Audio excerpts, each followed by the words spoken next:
Hello, it's your boy Davidoff. Welcome back to Movie Monday. This week's episode is a marathon of sorts, a marathon of Spider-Man movies. You see, the recent trailer for No Way Home got me hyped, bringing back classic villains from Raimi's trilogy and also the Amazing Spider-Man movies. The rumours are crazy. If rumours are true, we're in for a treat. But either way, I am hyped. I am excited. They've teased at least 2 villains from the Raimi trilogy as well. And I'm going to marathon through Spider-Man movies, apart from 3. We're leaving out 3.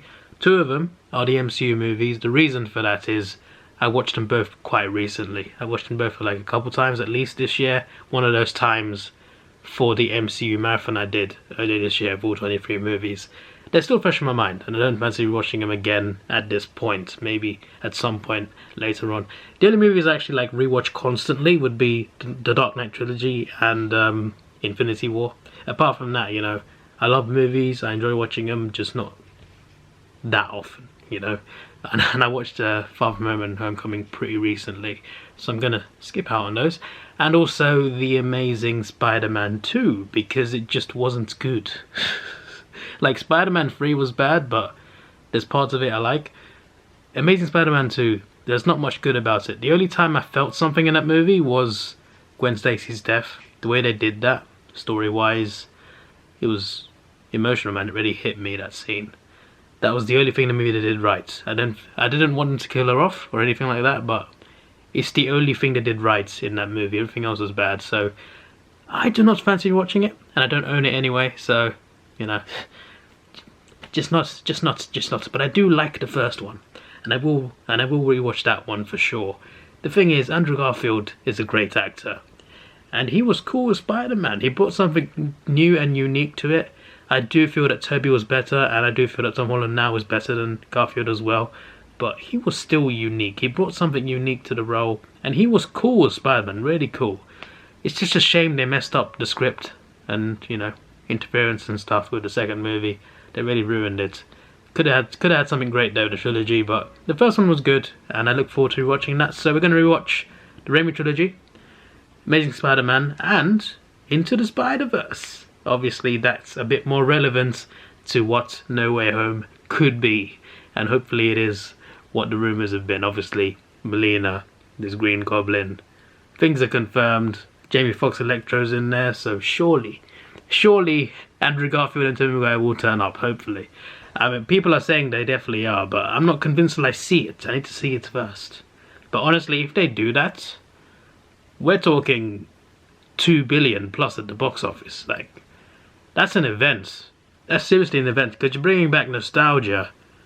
Spider-Man's from the past. Like, Spider-Man's a huge, like, he's the biggest in terms of like merchandise and making money. Spider-Man's the biggest superhero there is. Batman's second, and he's not even close apparently. Spider-Man brings in money. If you bring all 3 Spider-Mans together in the same movie, that's gonna break cinema. It's gonna break cinema. Anyway, yeah, I'm gonna start watching. I'm getting nostalgic now. I didn't really get into superhero movies until like 2012 when I watched Dark Knight trilogy and the first Avengers movie. But before then, I did watch some of them, and my favourites at the time were definitely the Raimi trilogy. So I look forward to watching that now. Even though I wasn't like a big fan of superheroes, I still like the Raimi movies. So I think that says a lot, actually. I think that says a lot. But obviously, I'm more of a fan now. And nostalgia's going to be popping, that's for sure, because I have great memories from watching these 2 Maguire movies, and I haven't seen them on 4K yet, so this is my first time watching them on 4K. Should be great. Sony tends to have some of the best 4K Blu-rays out there, so I look forward to this. Let's do this. By the way, I probably should have filmed it actually, but the menu was pretty cool. It was pretty cool. Like, it has play, but it looked like a video game intro. So you press down to witness the scene selection, press down again for cast and crew. It's like a scroll basically, and it's Spider-Man. Play is where his mask is, and then when you go down, chest, etc. I think that was pretty cool. It felt a bit like a video game menu. Probably should have shown it off just to show you what I mean if you're confused. Anyway, nostalgia time. Let's do this. Spider-Man 1 and 2, 2 of the greatest superhero movies ever. Beautiful cover too. Iconic. I didn't know that nanotech was involved in Spider-Man. Come to think of it, it makes sense now.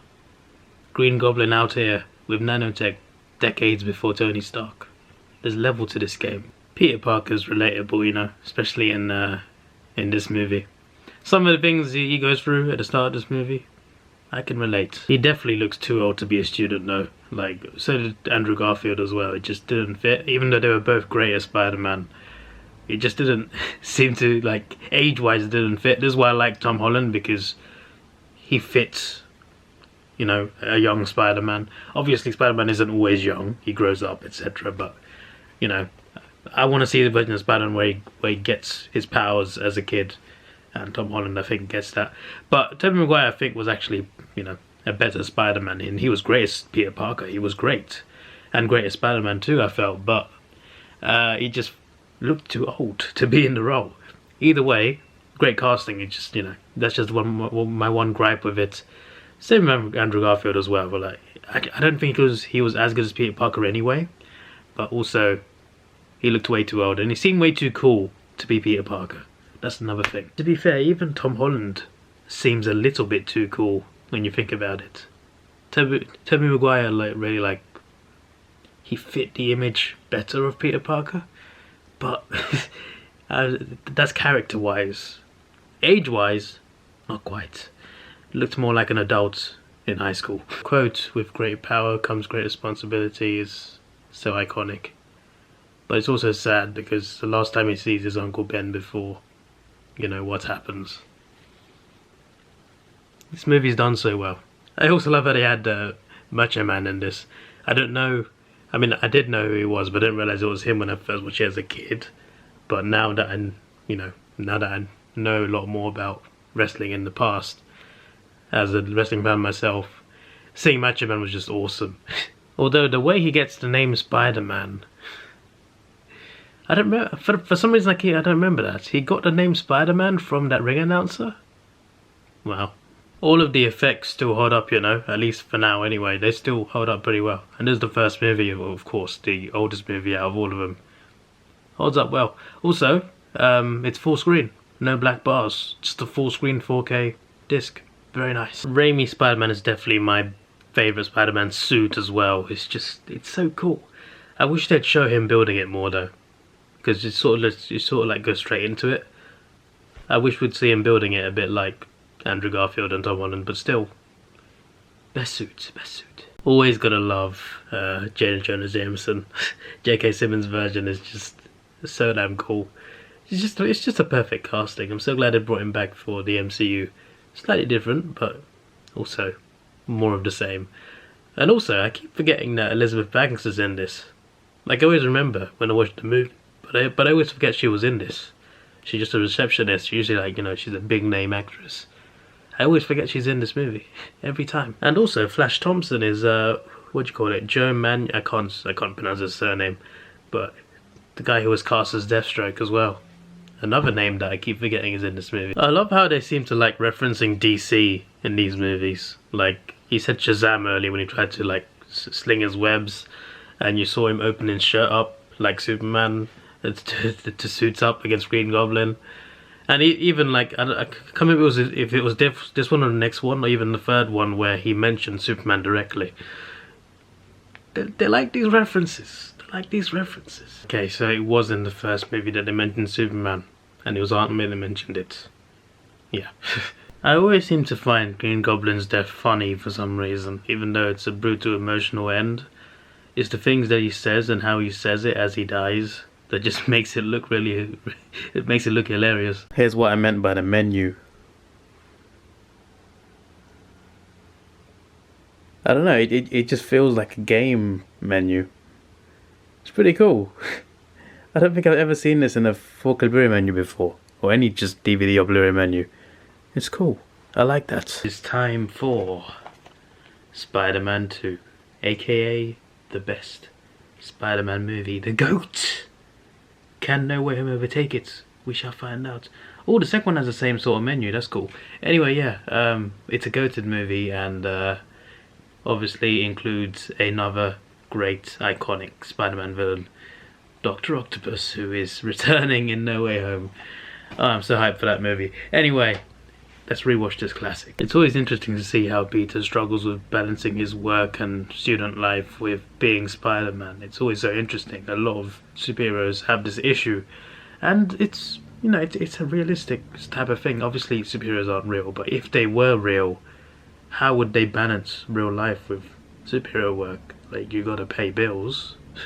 Being a superhero doesn't avoid you from paying bills. So like in the real world, I think it'll probably be even worse. You know, considering, you know, how humans are. Yeah. I reckon it would be, if it was a real life situation, it would be even harder, I reckon, for sure. And obviously I don't think that they'd last as long anyway as they do in the movies, but yeah, it's an interesting topic. Like, how would they manage, like, let's say it was a thing in real life, how would someone like Spider-Man or Batman manage balancing both and also getting enough sleep and trying to make sure you're strong enough so you don't collapse? I don't know.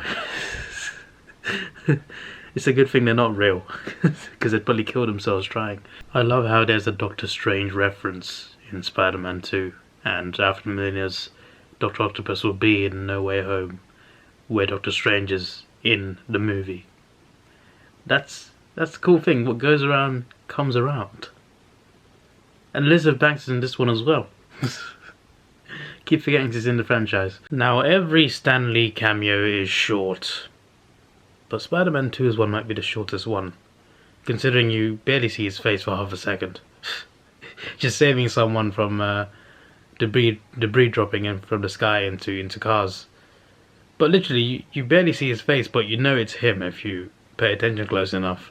But you see it for like less than half a second. He just moves in and out of the shot. You actually, in most of the other cameos, you see more of him, is what I'm trying to say. One thing I don't really get about Spider-Man 2, as great as the movie is, when he loses his powers, it kind of doesn't make sense. He basically loses his powers because of his mental health, essentially. You know, he's going through a tough time in life. He's really sad. The woman who he loves is marrying someone else. His best friend is angry at him. And he loses his powers. Like, how would that lead to him losing his powers? Why would a mental block take away your abilities? I never understood that. Apart from that detail, everything else is great. Just that one bit, I don't get it. No movie is perfect. No movie is perfect. You can always find a fault. But this one is a pretty big thing, you know. But he surely doesn't. How can you lose your powers? Because of, you know what? I'm just gonna move on. I love that train scene, man. It will forever remain iconic. Absolutely iconic. I also love when the guy says he's just a kid, which he is, but doesn't look like one. The ending happens quite fast, you know. A lot of things happen at the end. The train scene, and then Harry finds out Peter's Spider-Man, then you go to this grand finale, and then Otto finds out he's Spider-Man, MJ finds out he's Spider-Man. It all happens within like 20 minutes, it seems, or less than that. But yeah, I do wonder, like I'm assuming Alfred Molina gets pulled out of this universe into the MCU. I wonder at which point in the movie. I wonder if it's in the finale that I'm watching now, when he goes to drown the machine. It could be that. It could be that. He goes into the river, and boom, he's in the MCU. Nah, actually, nah. Because at that point he changed, like in a way, redemption, even though he was still evil. Probably before that. I'm starting to think now. When would he have been pulled into the MCU? I cannot wait to see what happens in December. Some of the effects do look a little bit strange in this. Only for like a split second. Nothing too much, nothing off-putting, but there was a couple half seconds where the effects looked a little strange on some people's faces. It's the faces mainly, everything else is fine. In action scenes, that is. Anyway, yeah, movie's not exactly over yet, but the climax has happened.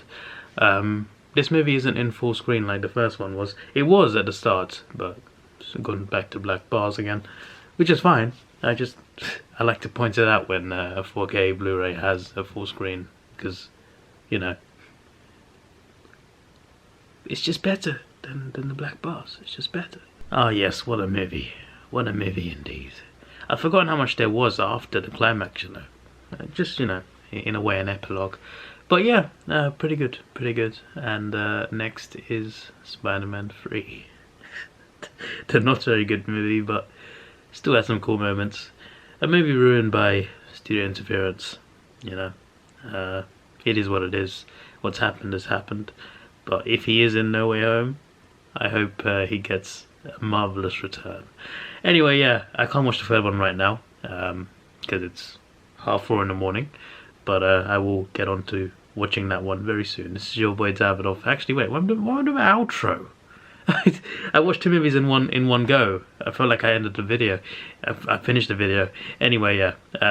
Next is Spider-Man 3. We'll do that. I'm wearing black for the black suit. Let's do this. It's a cool cover, man. Really cool cover. You know, I never mentioned the scores for this movie. It's amazing, man. The score, the theme songs throughout this trilogy, elite. Whoever scored it, I can't remember who was it. I'm a fake fan. Don't know who scored the Raimi Spider-Man trilogy, but honestly, amazing job. Like, it's iconic, it's nostalgic, gives me chills down my spine just watching the opening credits. So yeah, this movie was ruined by studio interference. The director didn't even want Venom in it. The Venom suit, to be fair, was actually pretty cool in this. In fairness, there were some cool things to it. Sandman had an interesting backstory. It had an emotional touch to it. It had potential to be great, but they ruined it, unfortunately. Just like they ruined The Amazing Spider-Man 2. Hopefully they don't ruin No Way Home, hopefully. Because the way they've set it up, it better be good. But yeah, I'm going to watch this first ruined movie now. Even I do like some parts of it though, so I'm not going to like hate it completely. I'm going to enjoy it as a guilty pleasure, but it's just not a good movie. But the Venom thing is cool. I do think it's cool, especially the black Spider-Man suit. That's an elite Spider-Man suit, it really is. It looks so cool. I keep forgetting the addition of Gwen Stacy in this. To be fair, that's mainly because I didn't know much about her until the Amazing Spider-Man movies, to be fair. So when I looked back on Spider-Man 3 after those Garfield movies, then I realised, oh, that was Gwen Stacy. Okay, didn't know much about the character before that. You know, I'm not afraid to admit that. Also, the actress is the woman from Jurassic World, who I also didn't realise that. So you learn something new every once in a while. In Harry's Green Goblin, you know, headquarters, I noticed a mask that looked very similar to the demon mask from the Spider-Man PS4 game. Wonder if there's correlation to that, or it could be an Easter egg to those demons. I don't know, but that's pretty cool. It reminded me of the Spider-Man game. It's Elizabeth Banks again. I've forgotten she was in it again. Also, Eddie Brock obviously is here, and well, I definitely prefer Tom Hardy's version. Let's just put it that way. I really want to see Tom Hardy's Venom meet Spider-Man. Any version of Spider-Man. I need that. I need that in my life. The Stanley cameo in Spider-Man 3 is perfect. One of the very few things that are perfect about this movie. You know, a fight I would really love to see? Darth Vader versus Sandman. You know, Darth doesn't like sand, right? So him fighting Sandman would be quite interesting, I'm just saying. That's got to be a YouTube video for like those channels like Death Battle, or, you know, those types of channels that pit 2 characters against each other and they just calculate who would win, or just have a debate. Surely Sandman versus Darth Vader has got to be done. By the way, I was talking about the PS4 game earlier. That also has one of the best Peter Parkers. Like, that one's amazing. Has a great Spider-Man, has a great Peter Parker, includes Sinister Six, many villains, and it's a great story. I recommend playing it if you get the chance. If you can't play games, then I recommend watching the stories on YouTube, because it's really good. It's really good. It's one of the best Spider-Man stories out there, honestly. I kind of wish it was a live-action movie, but yeah, you get what you get. And the Miles Morales game as well was pretty good too. Just wasn't long enough for me, but still very good. But the original Peter Parker Spider-Man PS4 game, incredible story. Incredible story. Well, Spider-Man 3 is about to end. Harry saving Peter in the final fight was a pretty epic moment, I must say. Also, Sandman's, I guess you could say, redemption at the end as well. And Peter forgiving him is also quite nice too. I do hope he got his daughter to help that she did without robbing a bank. But yeah, there are some things to like about it, sure. Had some heart to it, had some good plot points, some good fight scenes, but they messed it up with a lot of it. Most of it was just not good.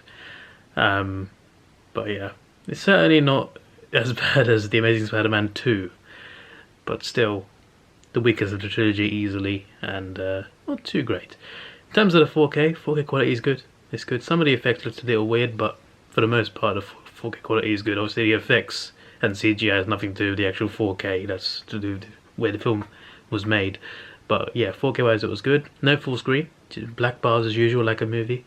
But yeah, quality is good, and it has been throughout the trilogy. And next up is The Amazing Spider-Man. Then we'll finish up with Spider-Verse and Venom, which I forgot to mention at the start in the intro. But Venom, technically, Spider-Man's not in it, I know, but big Spider-Man character, so we are including that. So yeah, I think maybe I'll do a ranking at the end. We'll see. I'll include the MCU movies as well in the ranking. We'll see. But yeah, obviously next up is The Amazing Spider-Man. Can't see it yet, but we'll see it ASAP. Hey, The Amazing Spider-Man's 4K Blu-ray menu is the same as the Rainbow Trilogy menus, the way it scrolls down. I don't know why I'm so amazed by that, to be honest. I don't. But I usually, usually a menu for a disc is just, the usual stuff.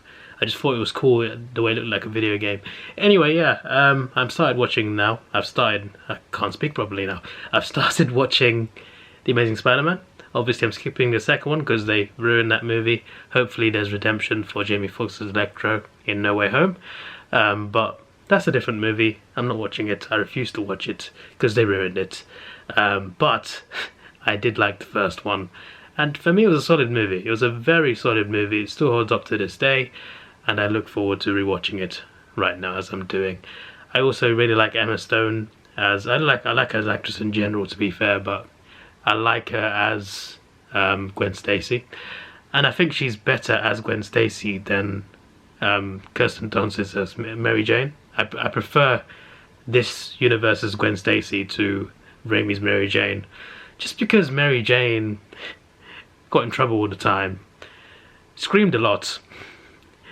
Gwen Stacy, Emma Stone's Gwen Stacy, not the one in Spider-Man 3. Emma Stone's Gwen Stacy can handle herself a lot better and is a lot calmer and doesn't scream as much. I do appreciate that. That's all I'm saying. Kirsten Dunst was good as Mary Jane. She was very good. I'm not taking that away from her. I'm just saying Gwen Stacy can handle herself much better than Mary Jane can. Just saying.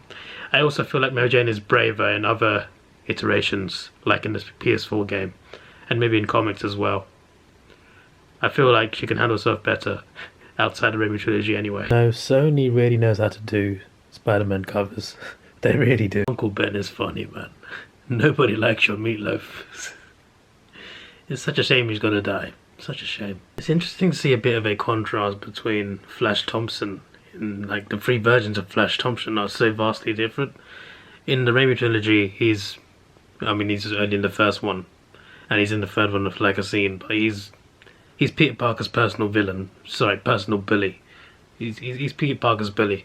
In this franchise, he's more like a bully to everyone. He's more of a prick to anyone. He's one of those pricks in every high school movie that you see. One of those, guy who thinks he's so cool and he's a dick to everyone else. He seemed more like a general dick rather than just Peter Parker's bully. Peter Parker was just one of the people that he picked on. And then the MCU's version is just... It's weird, because like he's not really a bully, he's just a random kid who's annoying. Yeah, if I was to rank Flash Thompson's, MCU would be last. I gotta be honest, I love the MCU as well. I tell you what, I've said that Andrew Garfield isn't great as Peter Parker, but he plays the awkward side quite well. Like the awkward, nervous sort of side to Peter, especially when he talks to Gwen. He encapsulates that quite well. You can see aspects of a good Peter Parker, but I just don't feel it's all there. As I said, he was too cool. Obviously, the character himself in this movie isn't exactly like acting, like, I don't know what I'm trying to say. He just doesn't fit he just doesn't fit the mold of who Peter Parker is, if that makes sense. I don't necessarily mean the age. I mean, that's one thing. He looks like an adult in high school. But I just mean, like, character-wise, I just don't feel he's the best fit for Peter Parker. But he's great as Spider-Man when he finally suits up. He's so great. But honestly, one of the best things about this movie, and I guess the sequel as well, is the chemistry between him and Emma Stone.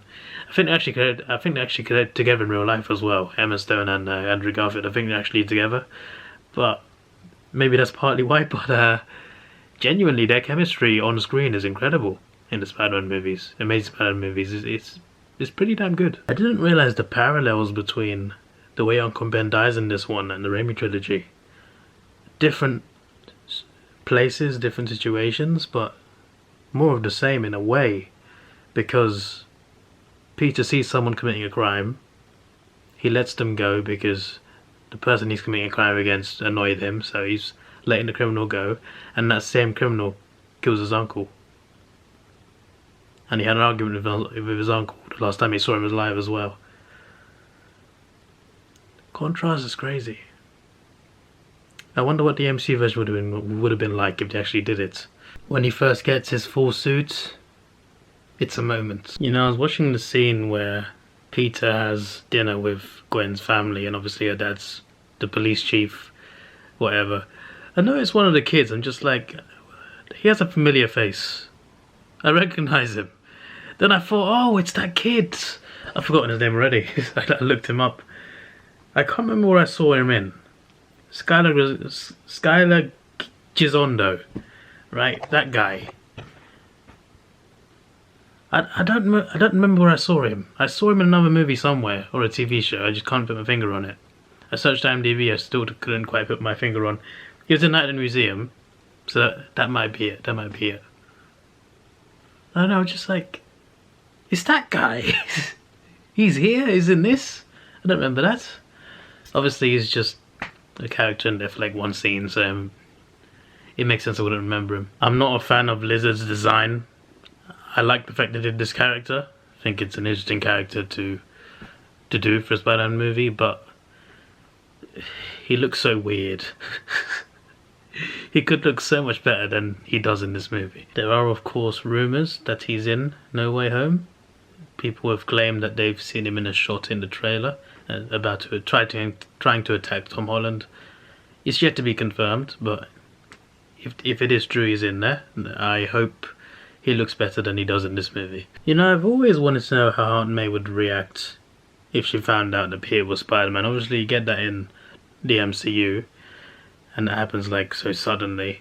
But yeah, that's just a comedic version. But I just wonder what would have happened if Aunt May in this franchise found out, or even the Raimi trilogy. Although it kind of seemed like she knew the Raimi trilogy. It kind of seemed like she actually knew somehow, but she just never told him. It still would have been nice for her to see the moment that she found out. But in this Amazing Spider-Man, in these movies, I don't think she ever finds out.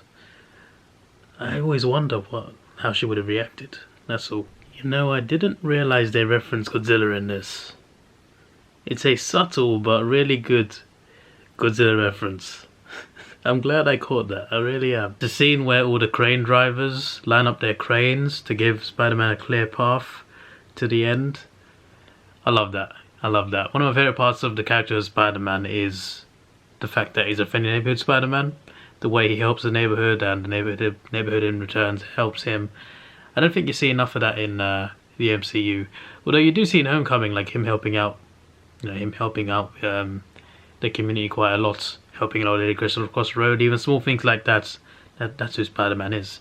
Your friendly neighbourhood Spider-Man.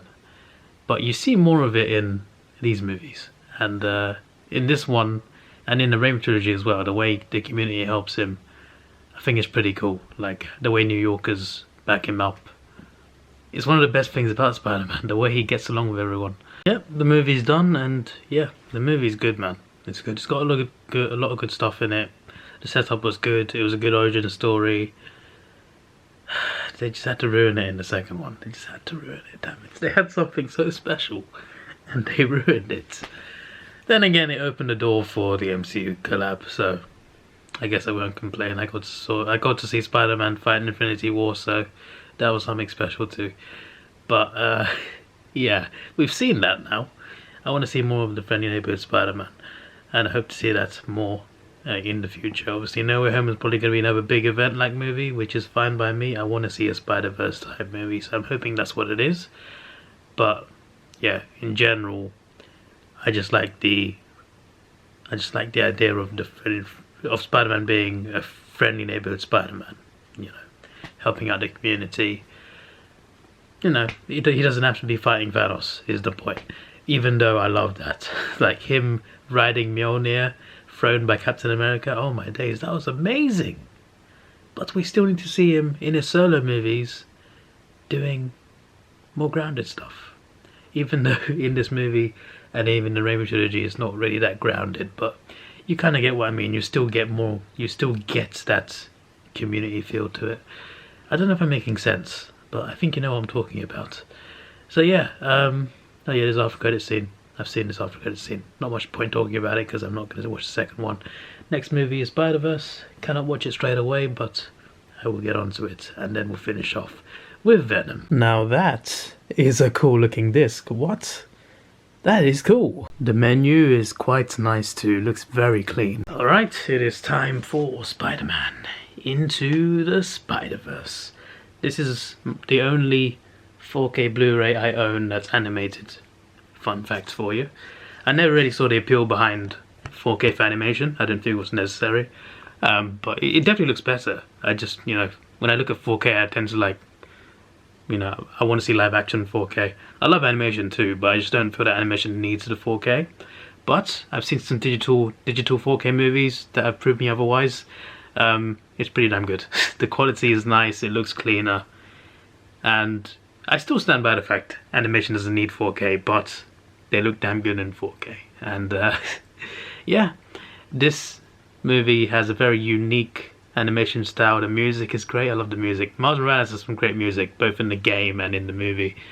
But yeah, I love the soundtrack, love the characters, love the story. The fact they did the Spider-Verse as well was awesome. They did it well, and it's a 2-hour movie, and they put so much into it, so many different Spider characters, and they didn't convolute it. They made it great, and I have faith that No Way Home will be just as great. Hopefully anyway, because this is a great Spider-Man movie. Might be the best one. For me, it's Spider-Man 2. Maybe that's nostalgia talking, but this one as a movie might be the best one. Regardless, though, I'm also hoping that somehow, some way, they put Miles Morales in No Way Home movie. It's the perfect place to introduce him, I feel. You're doing a movie, potentially, with 3 different Spider-Men. Tobey Maguire, Andrew Garfield, and Tom Holland. It's already, like, packed. And you got Electro confirmed, Dr. Octopus confirmed, Green Goblin is now confirmed from the first trailer, and there's rumours about Lizard, you know. We could have a whole Sinister Six. Doctor Strange is in it, right? Plus, on top of this, the whole world knows Peter Parker Spider-Man, Spider-Verse. We already got all of these things confirmed. It's already packed. It's already crowded. Stick Miles Morales in for 10 minutes. You don't have to like have him suiting up or anything, but introduce him at least, because they have teased him already in Homecoming. Why would they have his uncle in Homecoming and have him talk about his nephew if they weren't going to introduce him eventually? Spider-Verse is the place to introduce him. He exists in the MCU. It's already been confirmed by the MCU itself in Homecoming. Introduce him now. That'd be great. Another thing I'm hoping for is Venom, but we'll talk about that when I actually watch the movie. I absolutely love the way this is filmed, man. The animation is so unique and it just fits so well. But the way it's filmed, it's like they ripped it straight out of a comic. Like they literally took a comic book and brought it to life. Like that's literally what they did. And it's awesome. I love Stanley's animated cameo. One of his last, of course, rest in peace. The reveal in that basement of all the suits was really cool, and I'm glad they included the Spider-Man PS4 suit as well. That was a really nice Easter egg planted in there. Also, love seeing the introduction of other Spider people too. Spider-Gwen is awesome. I'd love to see her in live action at some point. That'd be great. But I think my favorite would probably be Spider-Noir. I'd love to see a Spider Noir movie or even a TV show. He's very interesting. I'll put it that way. But yeah, the Japanese one's probably the most random one. But it's interesting to see the range. I also thought Spider Pig was just a Simpsons thing. Turns out it's actually a Marvel thing too. Ah yes, what's up Danger? Maybe the best scene in the movie. A leap of faith, that's all it is. I just clocked the Looney Tunes reference from Spider Pig. That's all, folks. I didn't get that when I watched the movie. I mean, I would have gotten it, but I don't remember that reference. But I caught it this time. I'm watching the credits because the music's so good. Also, the after credits scene is amazing because it's a recreation of the pointing Spider-Man meme. It's so cool. Plus the introduction of Spider-Man 2099, which is awesome. But yeah, what a movie this is. It's just so good. So damn good. I feel like people, not enough people watched it because it was animation. People downplay animation, which I think is a bit stupid, to be honest. Animation, live action, you know, you can make a good Spider-Man movie either way, and this was a great one. And I feel like, you know, people realized how good it was. It would have smashed $1 billion at the box office. Like, for me, this was really that good. But it still did pretty well for an animated movie, you know. Still did pretty well. I just feel like it should have done better. And if they made the exact same movie in live action, probably would have made it probably would have done a lot better. But it is what it is. But the animation is amazing, and as I said, it's like a comic book brought to life. Like, this is probably what comic book fans have wanted to see. You know, you want to see a comics brought to life, and this one did it the best out of anything. So yeah, there we go. Just Venom now. Obviously not a Spider-Man movie because he's not in it, but it's a big Spider-Man character, and you never know, he might pop up in the Venom movie. Well, I guess I'll talk about that now. I would love for Tom Hardy's Venom to show up in No Way Home. I mean, why not? What's stopping him? They're already putting all these villains in. I just think it would be awesome to see Tom Hardy's Venom in the MCU. To be honest, it's not even about the MCU. I just want to see him meet Spider-Man. Regardless of which version it is, I want to see him meet a version of Spider-Man. I hope it happens, because I need to see, like, we finally have a Venom that looks good, that's actually, like, cool, you know? He looked pretty cool in Raimi's Spider-Man, but they ruined the character. This is an awesome Venom. Tom Hardy's Venom. I need to see this guy interact with or even fight Spider-Man. It needs to happen in the movies while it's still possible. Maybe No Way Home is that chance. We'll see. We'll see. Hopefully. I'm holding out hope, alright? I'm holding out hope because Morbius is likely in the same universe as Venom, and Michael Keaton's Vulture in the prison suit, obviously he's not in Vulture suits, but he was in the trailer of Morbius. So I'm holding out hope, although that only proves that they're putting MCU characters in the Spider-Man Sony universe, not the other way around, but hopefully it does exist. Anyway, yeah, I'll move on to Venom. For the video right now, for me, I'll wait a day. So I'm about an hour maybe into Venom. I don't know, I haven't kept count of what the time is, but the problem with Venom is that it takes too long to Venom. It's an origin story, obviously. Obviously you can't expect the subject of the origin to just be the character straight away. You can't expect Venom to turn up straight away, obviously. But despite the fact it's an origin story and it takes time, they still take too long with this one. I feel like the build up to it is a little too slow, and they spend too much time doing the build up before you actually get Venom. But when they reveal him, when he's actually there in the movie, it's awesome every time. You just need more of that, and hopefully Venom 2 has more of that, and also a lot of carnage as well. But I love the reveal scene, man. The chase scene before that, best part of the movie, I feel. When he gets chased down the street on his motorbike by all those big SUVs, and then Venom reveals himself at the end. Best scene in the movie, it's so good. Like, that's when it starts getting good. Before that, but from that point on, it starts getting good. I also love Venom's theme song as well, and I also love the comedic thoughts that, well, not thoughts, but the way Venom talks to Eddie Brock. It's funny. I like it. So I like that dynamic, and I look forward to seeing more of that in the movie. I certainly saw some in the trailers for Venom 2, Let There Be Carnage. And yeah, just everything related to when Venom's on screen in this movie works. It just needed more of that. It needed more of that. That's the main thing. When Venom was there, it was great. It took him too long to turn up. That's the problem, and he wasn't there enough either. But from the moment he does reveal himself, that's when the movie starts getting good, and I like it after that. Before that though, not so much, and it's almost after the movie, which is kind of frustrating. When Venom calls him a pussy after he then jump off the building, funniest part of the movie. And my marathon is now over. There we go. I do actually want to do an X-Men marathon now. I'm in the mood of marathons, so I might have to do that. I watched Days of Future Past recently, and I wouldn't watch Origins anyway. So that's I wouldn't watch Dark Phoenix or New Mutants. So that leaves about 7 movies. I guess I'll get that done at some point soon. I fancy rewatching those as well. Also, there's a few trilogies I want to rewatch as well, and also Lord of the Rings again. I need to rewatch those extended editions. I have watched them, just not on this television. I think that'd be a good episode. Anyway, yeah, the Spider-Man marathon is over with something that's not actually Spider-Man.